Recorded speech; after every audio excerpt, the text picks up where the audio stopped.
like Rajan like like thank you Rajan, thank you so much bro.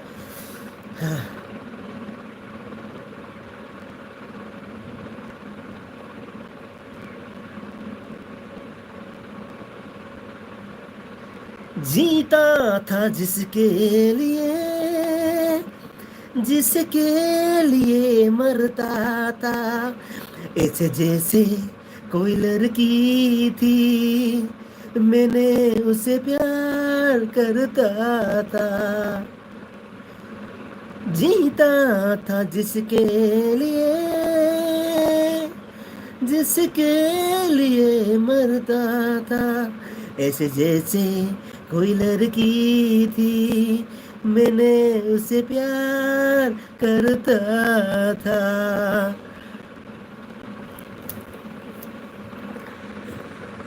रोजिना खोई बसे कईनो अदुदी तामनी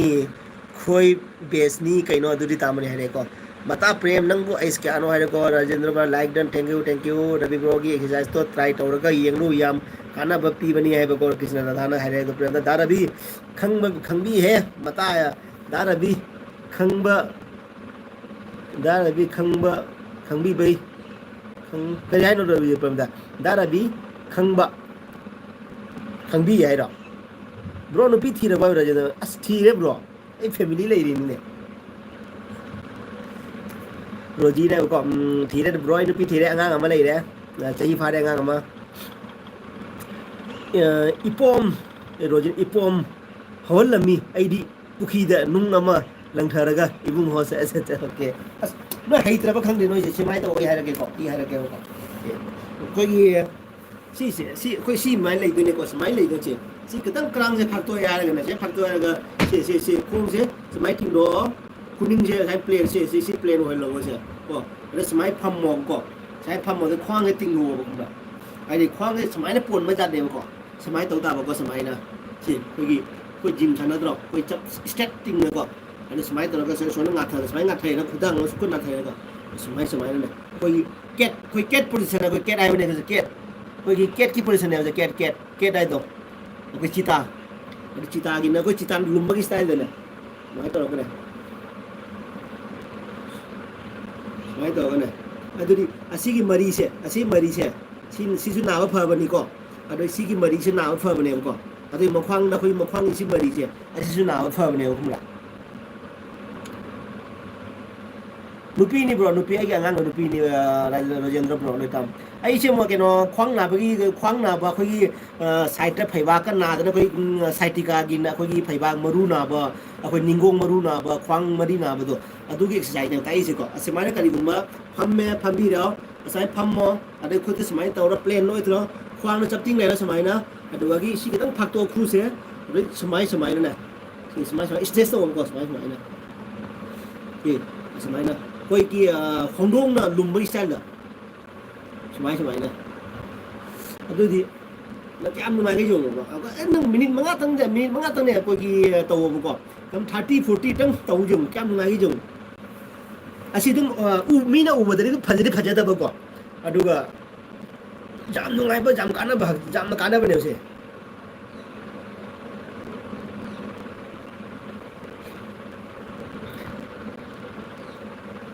ngara exercise to khangau se dai mi ngara exercise to khangau se dai mi lagi guna ko samai pham mo ko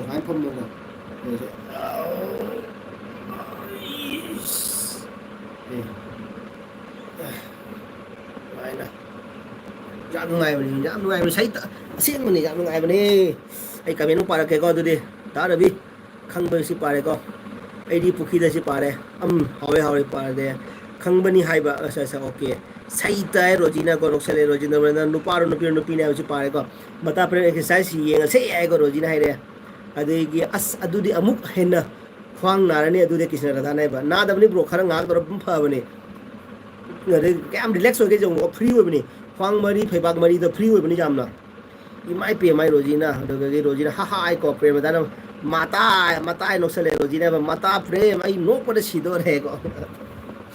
aduni ba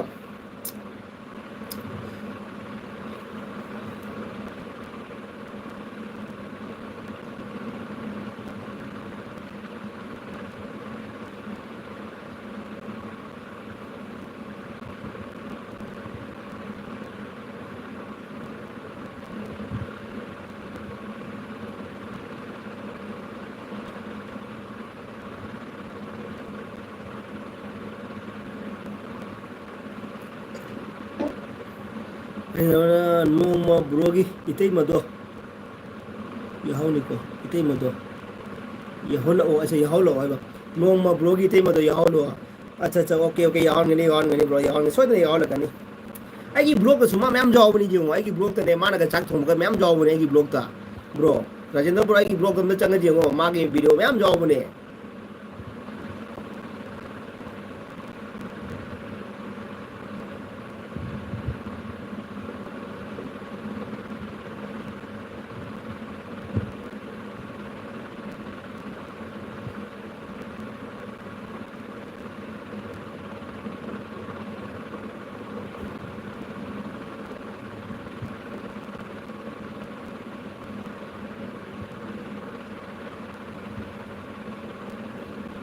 Manipuri short video viral gan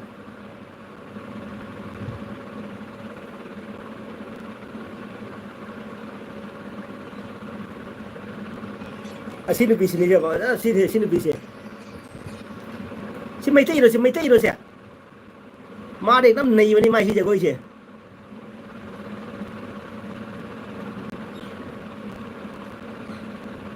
ma de ma na ma khwang nom ma de ma na ma khwang nom jam than nu ma ni yo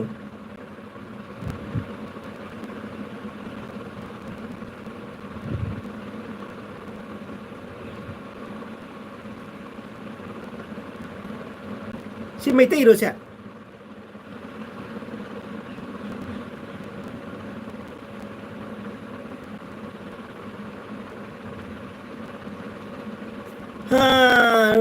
itay masuk ka sarda giro re kaya dabani no se ai na ba exercise ti kamai tawni bung hoy ya na ba exercise ti acha ya na ba exercise acha ya na ba gi ya na ba ke no ya mari na ri nan daga ja da na ri ro kai no se ja mari na ri no si mari na ri ro kai no adu hairake ri Damani ya premdana dogagi Rojina noksale Rojina yingning day ibung please adum maulak ano ay ba asti haji nupi nang may kya million may follow may yung na magi siya magi message block way ko ado to magi si view ka ba si video sida pura million kya million jo ni may mata chi rehe ko itay masuk ka sari mani may na mana Guwahati dagi itay mana Guwahati dagi mani bung adudo loy kaukhat laga warak khrami asuma video nungsi dia asa mani bung adu asi mai tai ro sa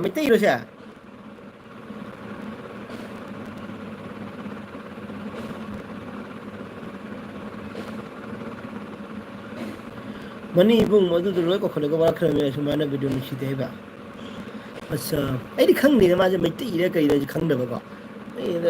ai di kino macha ga malam bai na ai di kare ai tare gai kare Indonesia ki mi man bai di mai masa Indonesia ki mi man ba miti di man de mami kai law ina Indonesia ki mi man ba ina kisna da ikoi di thabak subani ba thabak nai thabak na bagi thabak na ba asa jo ikoi di thabak subani thabak subi ikoi di thabak subani ba thabak nai thabak na bagi exercise kamai tauge thabak na bagi okay du tang lake yare madu jugo cha da ba mini yam lemde da ba maxina dei actress loina maksu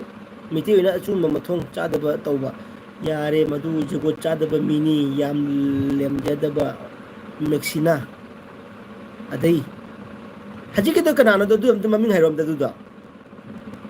adu da ikhang de do maitai na to kana no do ai normal na da hero ni lo da yam lemje da mi sene mitai wala sumba mathong ja da to ba okay acha okay ado ma se kai no da maitai ma je hero ni ra da normal mi ra youtuber kai no ma ja du mai ma viral ho gi do yam phaji mu ma ai khang de da ai di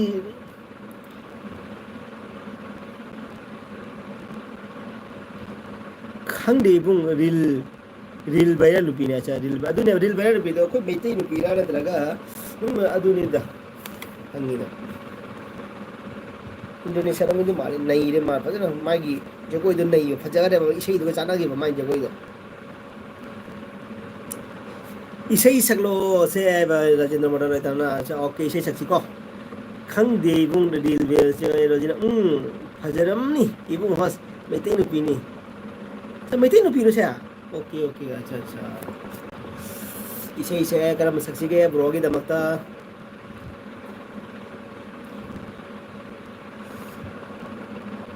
Chingi leirang amagi wari Chingi leirang amagi warini loivi singsang na pum da salho bini tang la ba lau tang thang du da madum tare lep tu na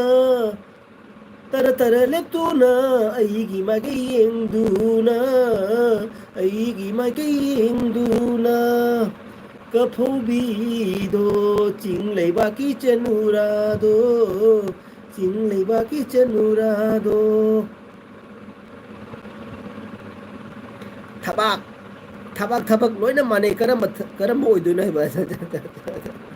Rajendra na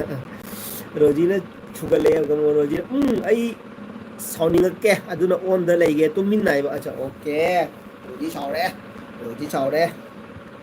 ai mấy trong cái xem nông thi cái con phải giờ nông thi cái con mình na hang rau là nông gì cái con na hang rau cái đó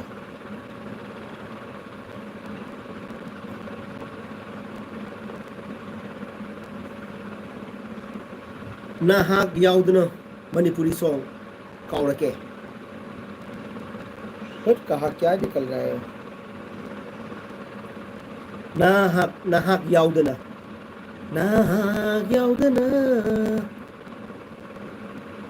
तेरी तो क्या निकल रहा है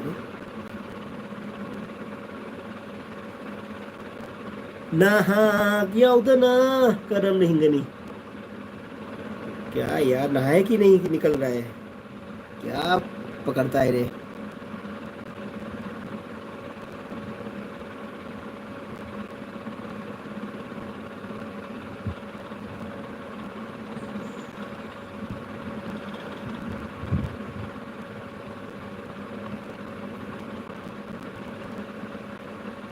Hello brother, what's up? Hi bro, thank you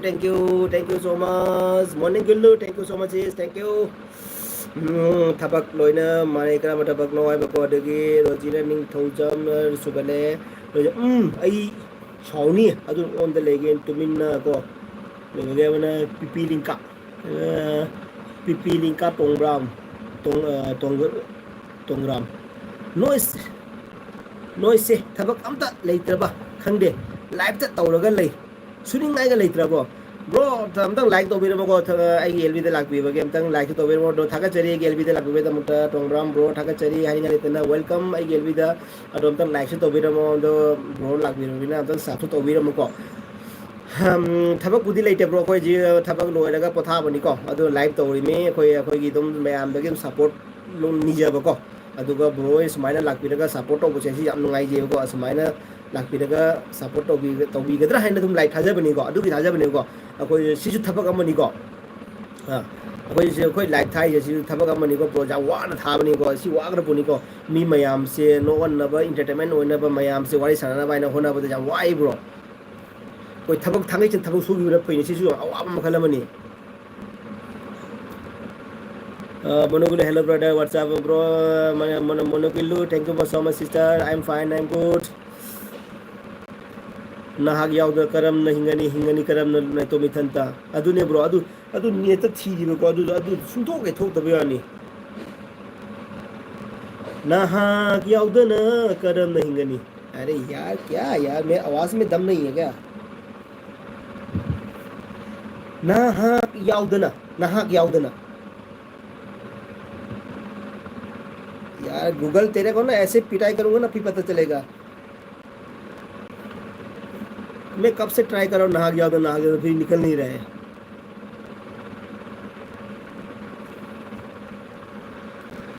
तौरी तो तुन कई तौरी हेमले high बनिदा तौरी तौने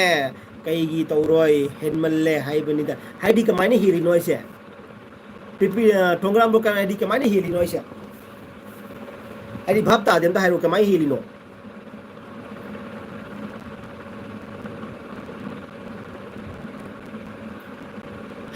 रोजीना सुगले को ऑन द ले गए रोजीना दुगगी टोंग्राम राशि टोंग्राम असीसु थबक मखलमने को कृष्णदाम टोंग्राम असीसु थबक मखलमने है को द प्रेमता नोक्सले को दुगगी रोजीना मता आई साउनिंगे कमाई तौनी है को रोजीना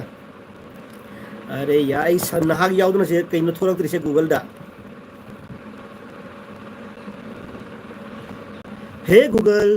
नहाग जाउदना मणिपुरी सॉन्ग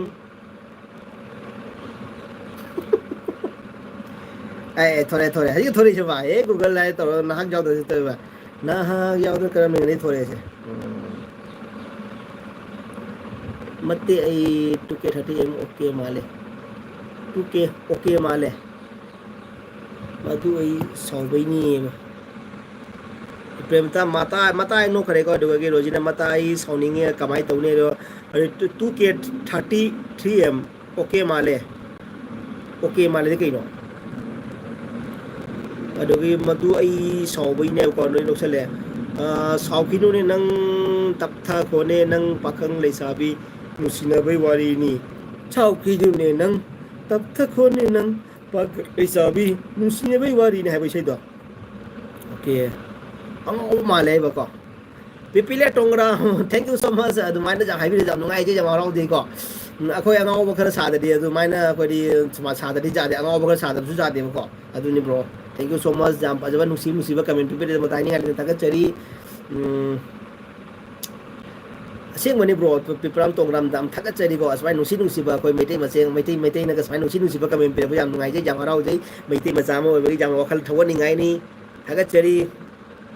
इतने मचाइलो दुमाइना आदि मिंगोन मिगी कम ब्लॉग रा मिगी लाइव जरा दुमाइ नुसी वाई कमेंट पी गदमनी थैंक यू सो मच थाका चरी पेगलम तोंग्राम नुसी वाई ना कमेंट पी दमक्ता अदुगि प्रेमदा माता सावगनु आई अंगाव माने दे केनो माता सावगनु आई गुड ब्रो ना आई good sing bro thank you so much bros सामु मरुम थोंग चारबो पुसीदा ब्रो सामु मरुम थोंग चारबो पुसीदा सामु मरुम चाद्रि bro good bro thank you so much सेकेल विद लाक विद मोटा हिंगे थाका चरी को राजेंद्र रिदाम इतै मदी कायदा चटखरगे इतै मै इमुंगदा लै चाकुमदा लै बेंदा दागुर्दी बाय नोसले को रोजी रेमा नत्तेने तामनी वायरल पोस्ट उछलक पई नी मई हौरी से अच्छा ओके अस अदुदी मागी जगोय रोजी ngo हाइबी वारी निंदा रोजी कई साउदिन दुगो गुडिना ब्रो पेमदा से कनानो पे असेंबा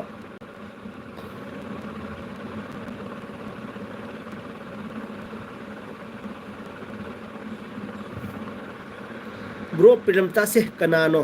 गुड डिक्शन ब्रो प्रेमता से कनानो ब्रो प्रेमता से कनानो प्रेमता से प्रेमता नहीं ना ब्रो गुडी ब्रो अरे कना टोंग्राम ने को साबदगी असेंग ब्रो ओन खिनेबा अरे करियानी ब्रो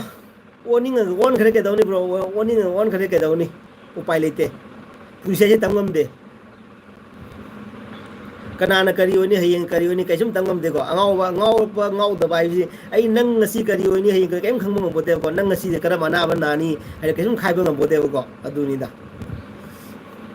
नंग हयें से सिदमदरा लेदमदरा कैम खंग बोते बा आई जे हयें ngasi सिदरा हयें कैम खंग बोते को अदुनी पुसी से अदुनी करम कान kai टाइम में से करम कान करियोनी कैम खंग बोते ब्रो अदुनी कैम खनु नो मिगी नुंगाइबा पुसीदा आई मिगी नुंगाइबा पुसीदा नोना बा तमो हाइबदो कोई नोंना जो पैसा पाए मी नोंनो हाइबदो को पैसा पाए द मी नोंना नु हाइबदो अदु पाउ दो खंजिल्लो ब्रो प्रेमता से कनानो को दुनी गोडी ब्रो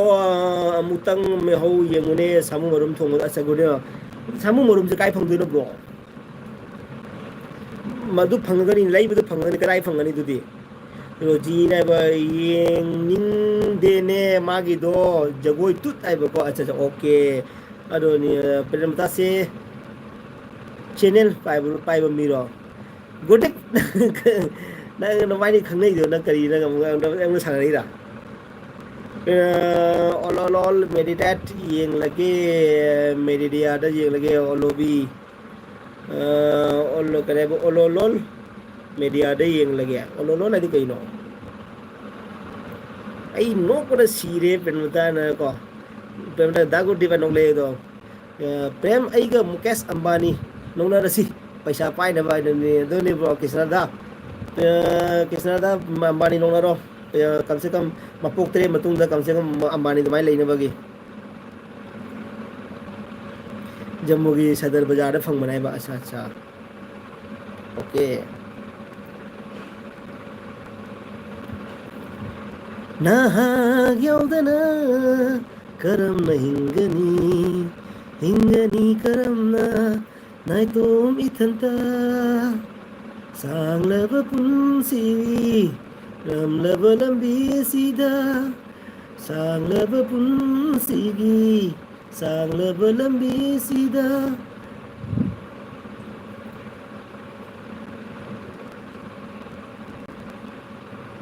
सांगे नाहाग याउदना करमना हिंगनी ngaragne मा इखोगी इसै इबदो कोई इसै इबा केनो थोकबदो अदुरो जिंगने को अदुदो थीरिने को कोई इसै मेक इरकबदो कोई वीडियो दा अदुदो थीरिने को अदुदो जावगदी अदु गैदुम जिंगा सक्केने को चिंगी लेरा तप्तागे चिंगी लेरा के जिंगे को दुदे कनानो अंबानी हाइबु सामु मरुम सारदी चही अमदी दाउ यादे हाय अच्छा ओके रोजी अंबानी लगना रसेब को अरे राजेंद्र लेताना ब्रो गोवादा लेबा चही क्या फारगे 2 years फारे अखोदी चही अहुम लेने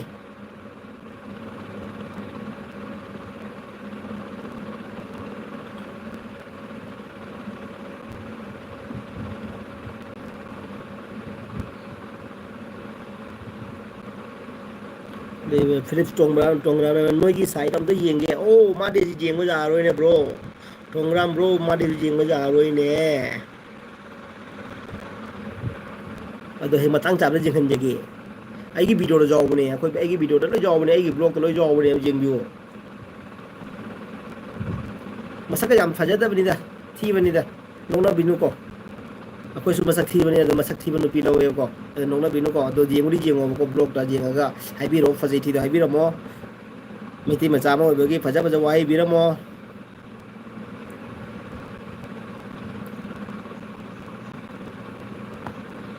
किसा रोजी अंबानी लोना से गोडेम नाय बसामु उनजारे कनानो ने अंबानी हाइबु असा रोजी अंबानी खंग दे तो इजा कोई इंडिया कोई वाल लाइ तारे इंडिया दा क्वाडी पैसा पाए मिनी ने गोडेम जियो सिंगी धोनी रोजी जियो सिंगी मपू दुआइबा जियो सिंगी मपू अच्छा हां गोडेम पेरमता से थिंग खरबा माले थिंग खरबा माले को टोंग्राम न व्हाई वाई राजेंद्र लेताम अंबानी वेडिंग चत्रो वाई के राजेंद्र लेताम वेडिंग चत्रो आए को तंगी इबु काउर मारे इबु नईबु तत्ता जेंतगी हाइरमदना ताकलमदना इसे मेक सिंगदेने ताम खरबा तंगी इबु तप्ता थांजिंग लाइक लई मांगदुदा को सिने तप्तागी थवाई गजल तप्ता 60 ml न कोई हुमफू न पुचेल तिने ग लेमिनदी पचार कया त ngaini haluro ay noksele ko haluro killer na haluro ay kanano hado killer bro ai hato ro ga kanado hado sibo kai haina killer tongram kai haina hange aina jina tongra aina ji lai lb se si channel sinina sidro job ne ai gi du ai channel dum chango thora ni do oi job ne bro hajilu madam do ai di udri bro hajilu madam do ai di udri okay jema gi block lo job ne bro message chumna para uda gudi bro na karama bro diki karama bro da so ga ne pem ta se thieng khra male asi di pa khre na bro ka de ga yaw ga are gode ke bro hajilu madam do idi udri hai asi pa re ko bro message chumna para udra hai ba adu ni karama so ga jaw gi ne प्रेमदारी गुरे मना सामु मरुम चादी चाही अमदी दाव यादी high सिजु पागरे फजना जम्मू की सदा बजा से लुई पारे के बुटी कर्म सोई ये ना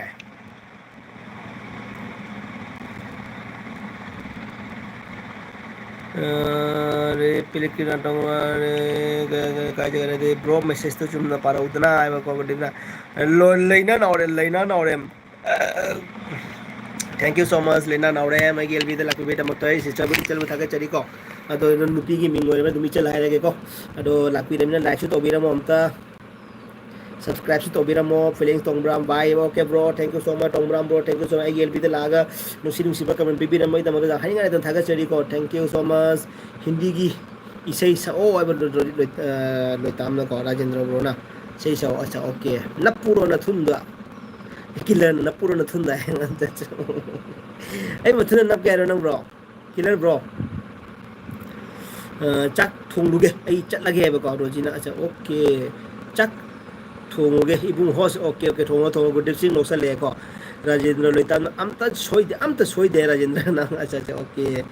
गुड सिंग मैसेज त चुमना पारू हाय दुसु कमेंट मखल अमनी कइनो ब्रो अच्छा अच्छा ओके अच्छा अच्छा ओने जेम ngохon बिवारी नि नेंगोंदा अच्छा अच्छा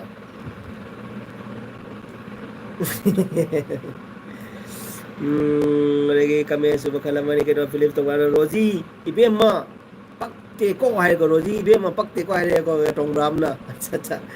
टोंग्राम में पक्ते को है को लेना नौरे न कई लमदे नो दादी के नो आईडी के नो ने आईडी का सारे नहीं ब्रो लेना इसल आईडी का सारे नहीं अदो नंग चैनल पाए ब्रो नंग चैनल पाए ब्रो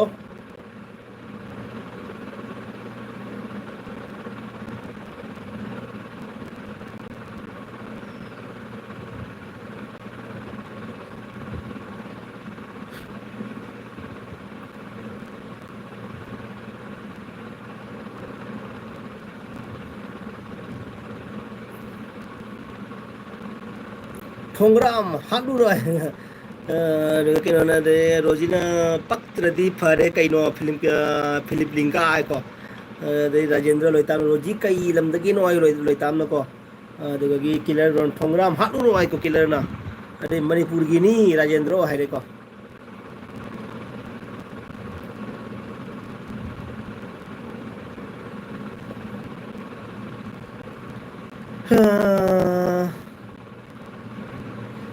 पाई दी आई दी दादा आई मणिपुर दई ने बस ओके ओके मणिपुर दगी okay thank you so much Manipur दगी चलना नबुंगी एलबी दा लागा सपोर्ट तो बिबदा याम सी को थगचरी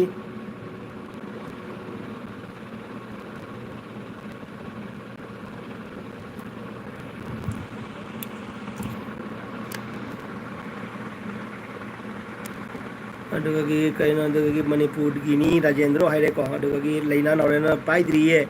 पाइदिए आईदी दादा आई मणिपुर दई ने अच्छा okay okay thank you so much को इचल thank you so much Manipur दगी असुम सपोर्ट तो बिरपसे याम नगाई जे जामराव जई नबु नै देराव जई मयाम आई सु बाई वरगे को प्रेमता okay thank you so much प्रेमता ओके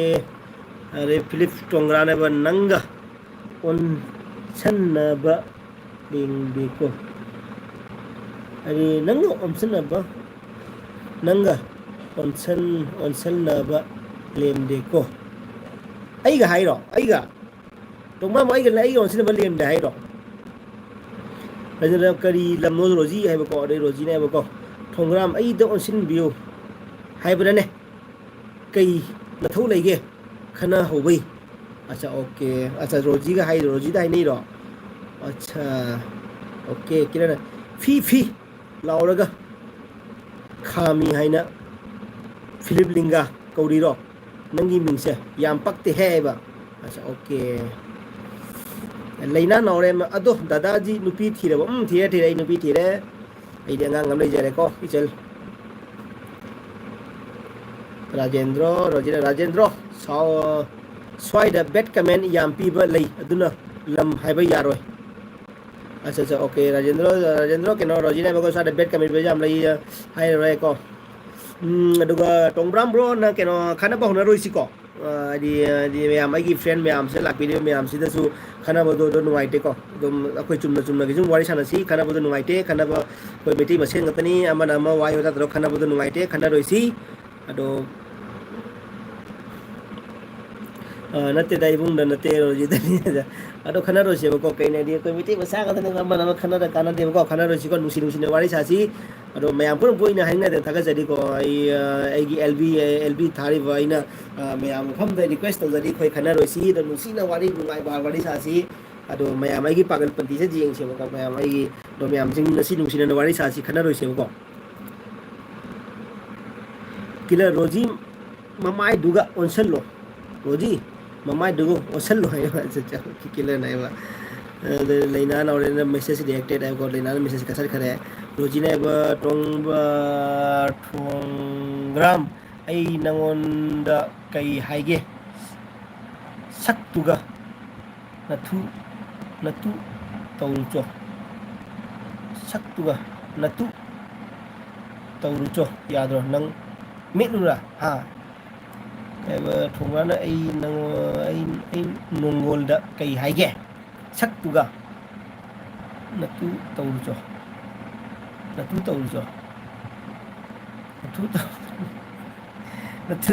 यादरो नंग मेलुरा हा है को अच्छा ओके अदुगा गी राजेंद्र तमना खेनारो नोइसे फन मय योजना खेनारे खनादिरो नोइसे फेन कमेंट से पाव से चिक फुट नाकन में हम लोग ने चिंग में जा रही है किलरी नाउ फी फुनिंग काय जगो ने खना दे के रोजे लोइताम ना को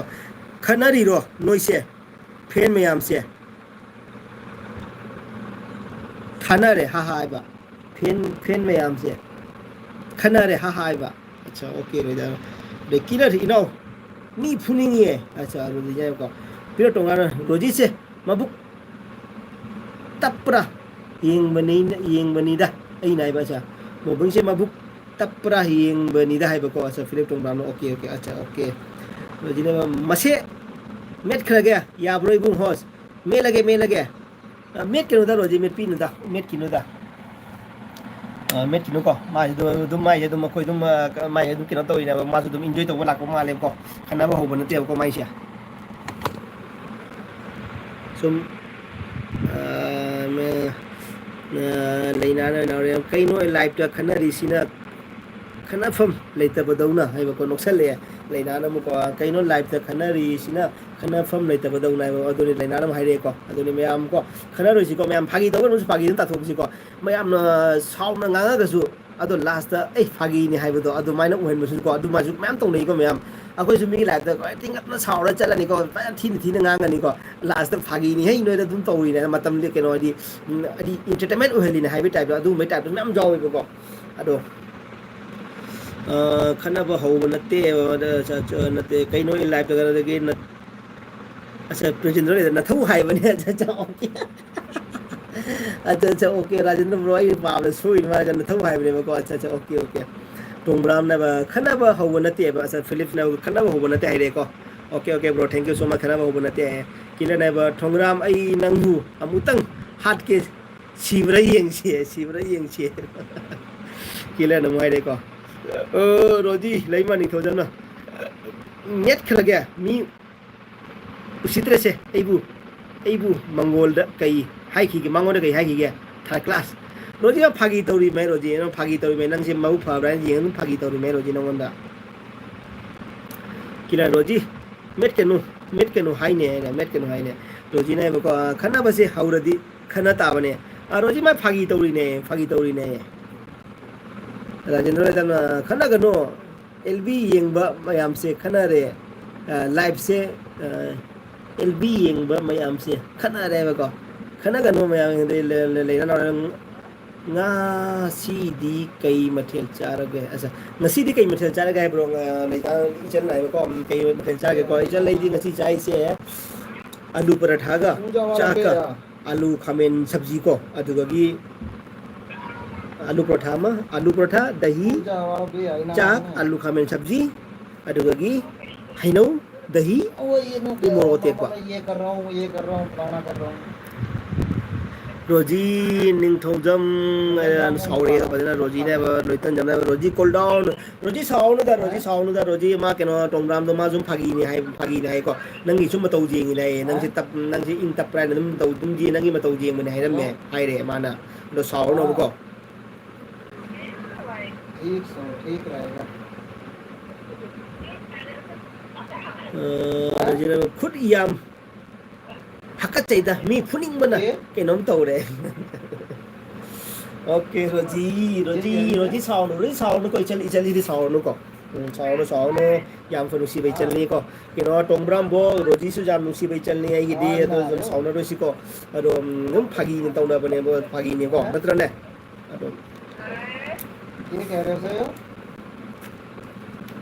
Kaino Hinary Mayam Sibo, Kaino Hinary Miam Sibo.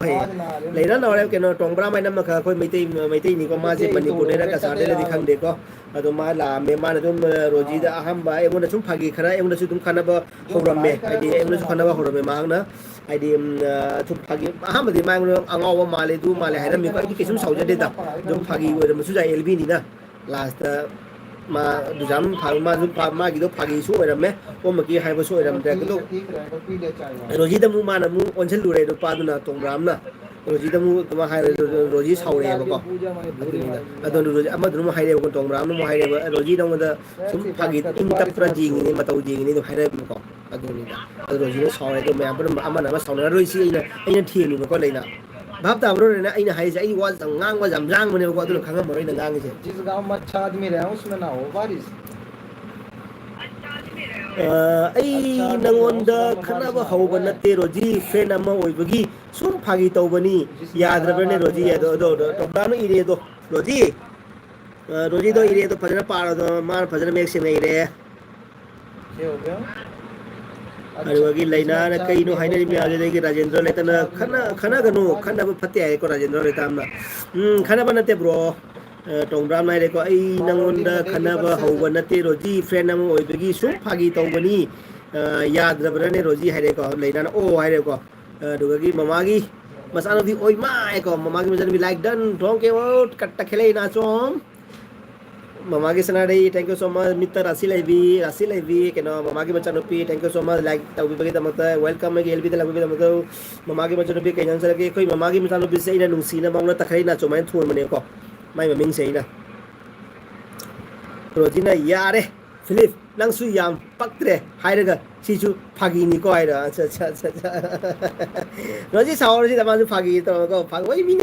Pagi sound of it. At the man on the side of Brown, they would have man Ahmad within the Horogumi on this hour, South of any. Other Asian me jing in a commission jing about my real, the South of Mira, real gang for me, right? Jing in never got to never, my real, and Bre Malum, Mother Elvita Changa, Pagi, right away, and never got. Mamagi love, Pisale, the con. Are they Phillips not over? Yes or no, high, yes or no, high ID? ठीक से गेर ये Kisum kai dead friends okay तो kisum kai दो मारू में है कौन दो ब्राह्मण कावड़ दिया ही रोशनी मुझे दो मार best friend है दो रोशनी लिए कावड़ फिर तुम का yes or no high रोज कहीं नो ऐसा yes no कहीं मरम दो yes no high रोज आज जाएगी 2 तारीख तक पहुंच गई दिल्ली आ गई कुरुक्षेत्र का नजदीक से ज्यादा कोनी Phillips तुम मानो kisum kai dead friend ऐसे सी पारे को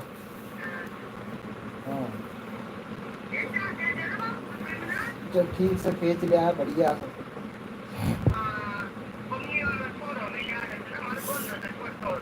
बढ़िया लेना नौरेम कहीं जंग सभी गए लेना इसलिए कहीं जंग चढ़ के लेना नौरेम खाना बदो सरुप पुदी दादा दा सपोर्ट अमा तौसी चेचे दादा मया माय बको खाना दो सरुप पुदी दादा दा support amta tausi cheche dada me amai bako thank you so much lena naure michal thank you so much ichal na jam nusi ko kamenam pina pu jam nusi na bung di jam rau de ko thank you so much ko ai ngai de thaga chari sister gi asi kamen si jam nabung na jam thangi sing thamoi sing harau je ko si kamen si ma di naurem leina ichal si di legendary to best friend highway ba ko best friend highway ba ko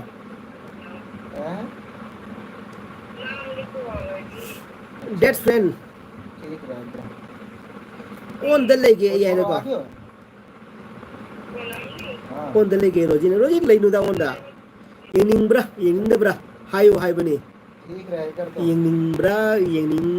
ta bra hayu hai bani yening bra hayu hai bani roji ta hai ro roji nang chun ta hai ro ma on yening na jin ta hai ro yes or no ta hai ro roji ma do phagi da we men nang du phagi da tho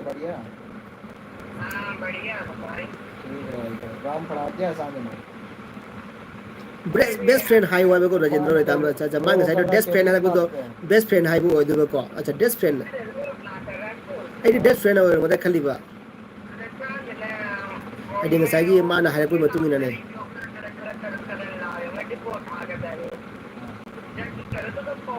le yerum thonge dada nga si dia cha yerum thonge acha okay manipuri na tro ichal dia मैंने कहा मैं phone कर रही थी कर दे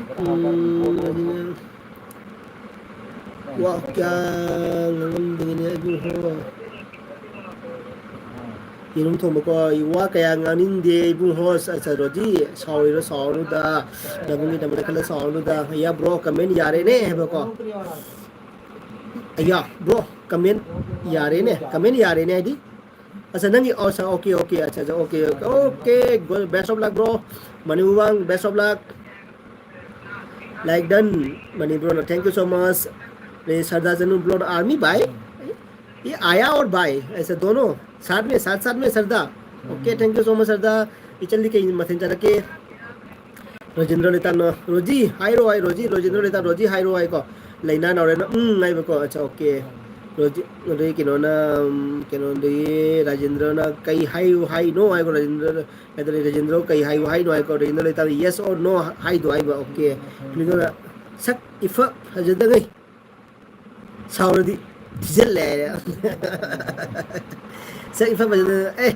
ve tong ram ro nang roji nang akoi na sonda khoi gi chit phaje na khoi na phaja rani gum tham laga na na thi masak thi jelle hai jelle ba ko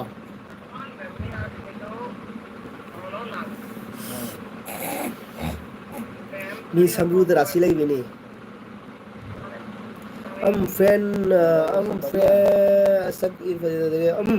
friend oisi rajendra yai rajendra na friend oisi rajendra yai ba ko cha okay sada na duty lai tro bro duty lai te lo ra khoi ngasi duty lo ra bro sada oi roji chak thung la boy ba phajai hai bani acha phajai hai ro acha okay aina comment ba soi de roji kai jo dai comment ba soi de ma de ko kai ro ठीक से तो sir duty le bro de phaji hai bane ko tom ram ko bro video di yaad ne hai bas video di yaad hai acha okay hello roji ne thung la ni ta mani hai re ko sada sen on thank you so much sada leina naure me ba sahi kaya muk surage dada die ro ai ki chahi ro koi 35 sure 7 our बात कर रहे घर में कोई 35 सूर है अरे लेना नौड़े से पार है को देवगी चल की पार लेना नौड़े में चल की पार है अरे राजेंद्र होगी ना खन्ना नुको रोजी है बाहर तो ब्रो राजेंद्र ब्रो ने रोजी खन्ना रेनो है रे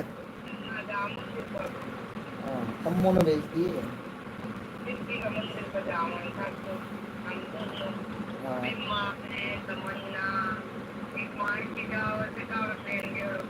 अच्छा बढ़िया ing sai rajendra bro gi sai masalo hindi gi salo ne sakla sakti bakhang ne kaukho gare ne ai sakra ba sai bro leina na ore me chalai ba oh ado ina masak yeng gi ai ba ko ina ma do ajing ne jing ba ja de ba ko adu gi ni da ichal ai jingan ngani ne soin jangan lakani ko ina bung na support obi ko soin jangan ngani काम तो जा रहा साहब रोजी नगोना खना रोये Rajendra Moina हरकपनी हरकपई ने बस अच्छा ओके ओके लेतोना ब्रो मणिपुर फिल्म हीरो दा कना पाम्बिगे काइकू ठीक रहेगा काइकू का केनो का गोकुल का ठीक सदा बिरा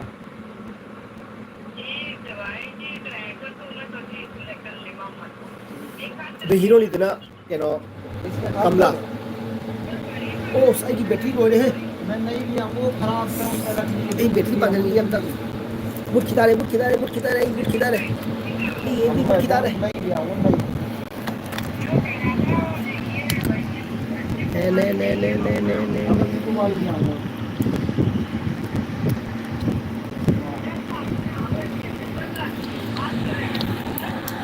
ये भी मुट्ठी लो रे बेटी लो रे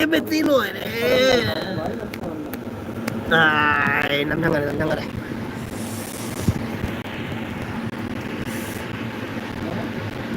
lấy nó nào em bro mà mình cái cũng cái palm coi đi bro lấy này chỉ là okay full support đã đây okay okay thank you so much sir lấy này thank you so much rồi sir full support jam hao thì jam ngay giờ đấy có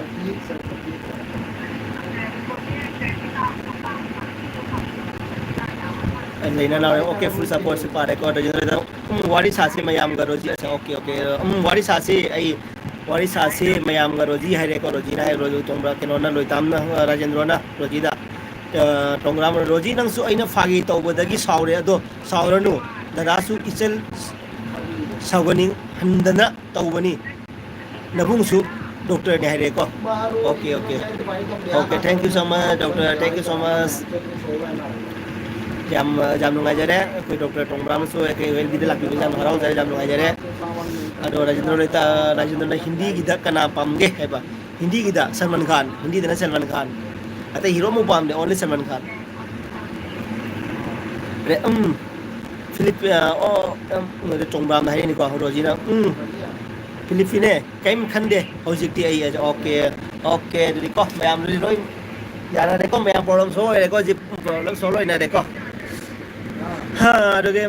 mai chak theng le ai bu ho sat lage ko pai okay okay nang sak thong nang ding nang sak thong ne du ko thong ho isel gi su mateng pangba ngam na di pangge ko hai le ko tongbram no okay okay thank you so much tongbram bro thank you so much mayam da ham le serious oi laga last mana kena tau le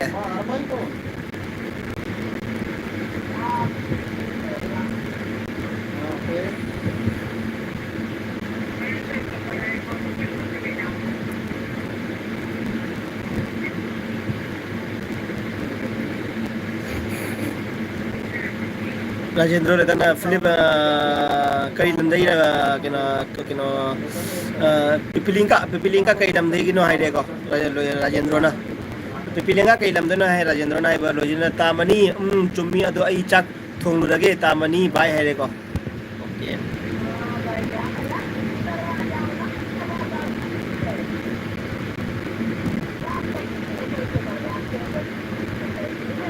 yo बगल में प्रत्येक की ये भी पिछवान दे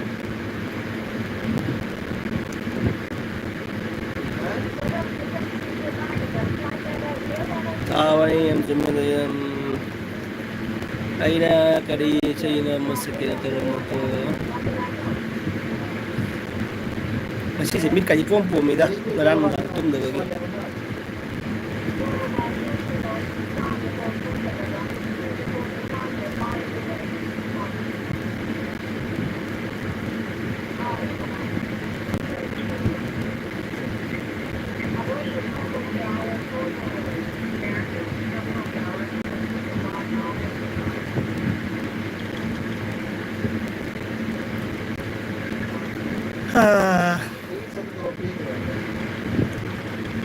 Menangi he. आज के घर में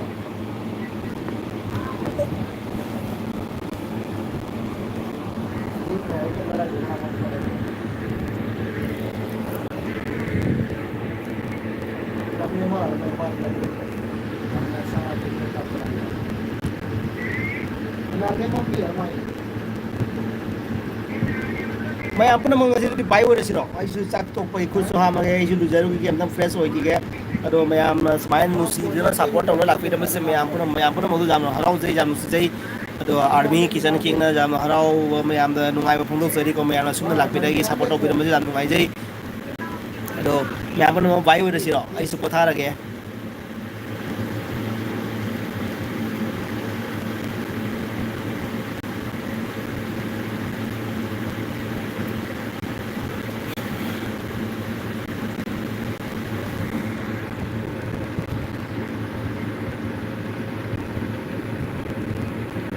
मैम लेनरीबो मैम लेरगदी तंग बाय बाय एंतंग हाइबिरो नंग लेरगदी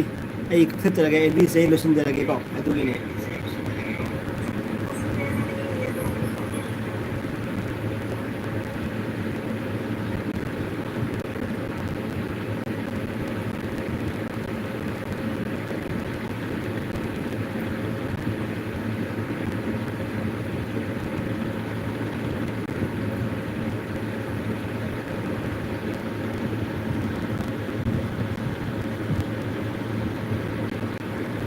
मैं आई 1 2 3 थी जगह को आई 1 2 3 से आई के 20 वो थी जगह और 1 2 3 20 वो थी जगह थम जगह को 1 2 3 4 5 6 7 8 9 10 11 12 13 14 15 16 17 18 19 20 oke jadi me apura ma amusu oren ai nundang pung tra railway thani ko ado me pung tra da mula piu ko pung tra dai nundang pung tra railway thani pung tra da lak piu ko thank you so much ko jadi me mai thambage ko ngasi gi ajinu ngasi nundin gi ona lesson derage matang asida me thank you so much bye bye